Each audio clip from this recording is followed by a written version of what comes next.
बोधकथेचं नाव आहे मित्र. विनोद आणि अजय यांची खूप चांगली मैत्री होती. ते एकाच वर्गात शिकत होते. विनोद मन लावून शिकायचा, पण अजयचे मन मात्र सदैव इकडे तिकडे नेहमीच भरकटलेले असायचे. वर्गात शिक्षक शिकवत असताना अजयला नेहमी बोलणी खावी लागायची.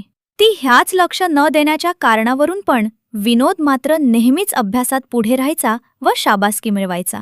एके दिवशी विज्ञानाचे शिक्षक वर्गात शिकवित होते. त्यांनी विद्यार्थ्यांना वहीमध्ये गृहपाठ करण्याची एक पद्धत सांगितली होती. त्यानुसार सर्व विद्यार्थ्यांनी गृहपाठ पूर्ण केला होता. पण अजयने मात्र आपल्या सवयीनुसार गृहपाठ व्यवस्थित पूर्ण केला नव्हता. त्याची वही पाहून शिक्षक रागाने त्याला म्हणाले, "हे तू काय केले आहेस? मी तर पानाच्या एका बाजूनेच लिहायला सांगितले होते, पण तू दोन्ही बाजूने लिहिले आहेस."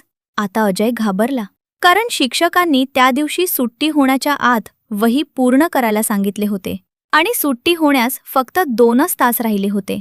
अजयला घाबरलेल्या अवस्थेत पाहून विनोदने त्याला त्याच्या लक्ष न देण्याच्या सवयीबद्दल उपदेश केला व शिक्षकांकडून परवानगी घेऊन बाजारात जाऊन नवीन वही आणली.